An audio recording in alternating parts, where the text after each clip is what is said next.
Bonjour, ici Guillemette pour Amaorire. J'accompagne les femmes en conflit avec leur corps à se reconnecter avec elles-mêmes. Voici notre dernier entretien de cette longue série de vidéos sur l'amour en conscience. J'espère que ça vous a plu. Aujourd'hui, on va s'attarder sur l'éducation sexuelle. L'éducation sexuelle, ce qu'on doit en dire, ce qu'on est amené à partager à nos enfants, à nos élèves. On y va. Parce que éduquer, comme c'est une histoire de corps, ça veut dire accompagner la personne dans une expérience corporelle, dans son expérience corporelle, dans son ressenti corporel. C'est pas de mettre des croyances, éduquer.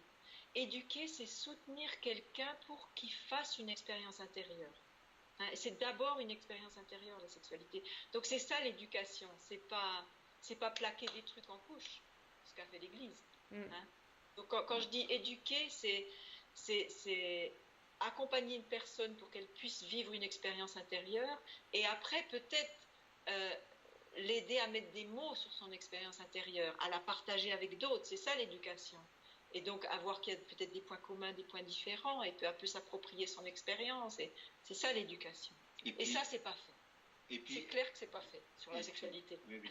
Non, et puis aussi, le plaisir de la femme a été nié dans plein de civilisations. Non mais c'est trop dangereux. La femme n'a pas de plaisir. Non, c'est trop dangereux. C'est trop dangereux. C'est trop dangereux si les femmes. Et c'est tellement... On en parle, ça fait pas longtemps qu'on en parle.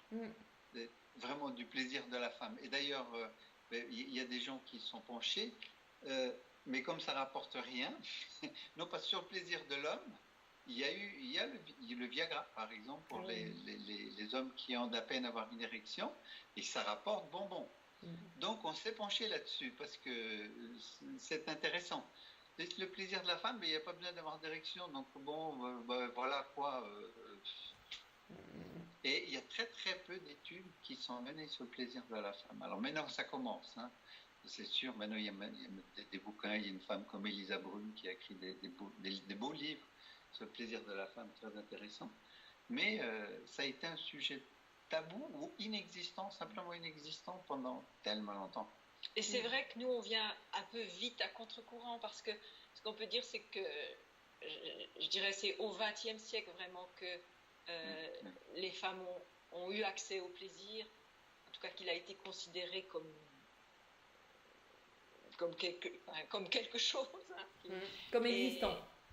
Et donc l'orgasme féminin, on a commencé à en parler même dans les années, je dirais, 60. Hein, et voilà. Et nous, tout d'un coup, on vient en disant, remettez quand même en question cette nécessité d'aller à l'orgasme. Donc peut-être c'est un peu vite dans le temps, mais ça vaut le coup quand même de se questionner. En fait, l'idée, c'est que chacun fasse son expérience, de toute façon. Oui, absolument. C'est que les personnes qui se retrouvent avec leur... Mais la meilleure éducation sexuelle, c'est de permettre à l'enfant d'être à l'intérieur de son corps, d'habiter son corps dans sa chair, dans ses sensations, et de découvrir peu à peu ses pôles. Mais je ne sais pas à quel âge, hein. Mais c'est différent pour tous les gamins. Et aussi les accompagner, parce que aussi c'est qu'ils reçoivent plein d'input à l'école et tout ça. Nous on n'est pas toujours en contact avec des enfants, et là on était avec une petite de 12 ans. Puis quand on lui a dit ce qu'on faisait, je sais plus ce qu'elle a dit, ah non, pas la sexualité, c'était déjà... alors que sa mère est pas du tout comme ça. Hein. C'était déjà, non. Puis après, on a continué d'en parler, assez relax et tout. Puis là, en fait, c'était intéressant. Mais c'est comme s'il y avait cette idée où je faisais, Donc je pense que c'est d'être assez tranquille avec sa propre sexualité, assez ouvert. Et Barry Long, il dit toujours, donc Barry Long, c'est un chercheur, un maître australien qui a beaucoup parlé sur la sexualité et qui est une des inspirations de ce travail. Hein. Diana Richardson, elle s'est vraiment inspirée de Barry Long pour sa propre recherche intérieure. Et donc il dit, répondez aux questions des enfants, donnez-leur l'information qu'ils demandent, mais ne leur en donnez pas plus que ce qu'ils demandent. Et je trouve que c'est un sage conseil. Hein. C'est-à-dire que ils ont besoin d'une information, on leur fournit, mais pas de les bombarder avec des choses où peut-être ils ne sont pas encore arrivés là, dans leur déduction, parce qu'on a beaucoup de déductions quand on est enfant. Ouais,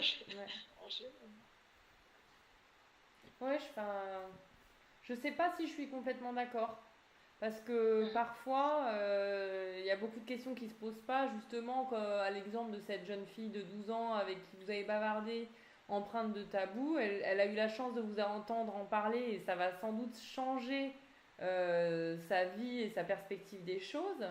Mais bien des fois, à partir de cet âge-là, les conditionnements sont déjà tels que les questions, elles sont déjà plus posées.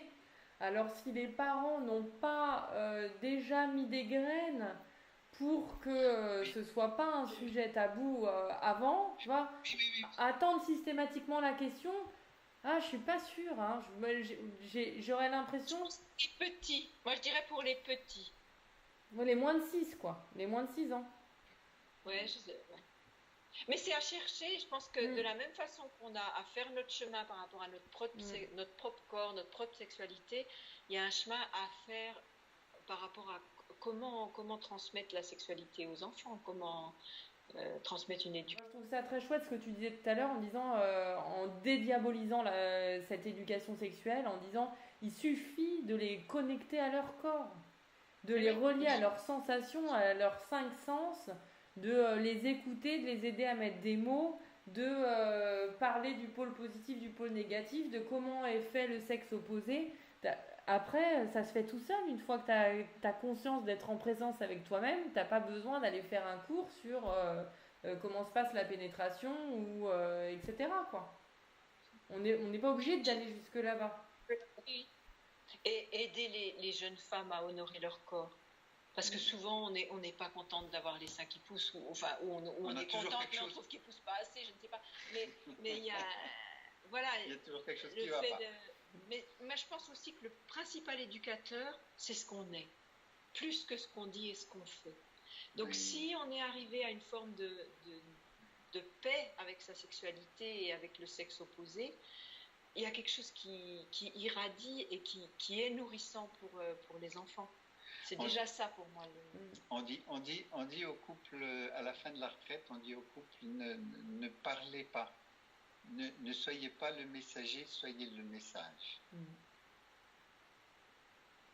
Et je pense qu'avec les enfants, ça peut le faire aussi beaucoup, d'être le message de si notre vie sexuelle est tranquille et tout.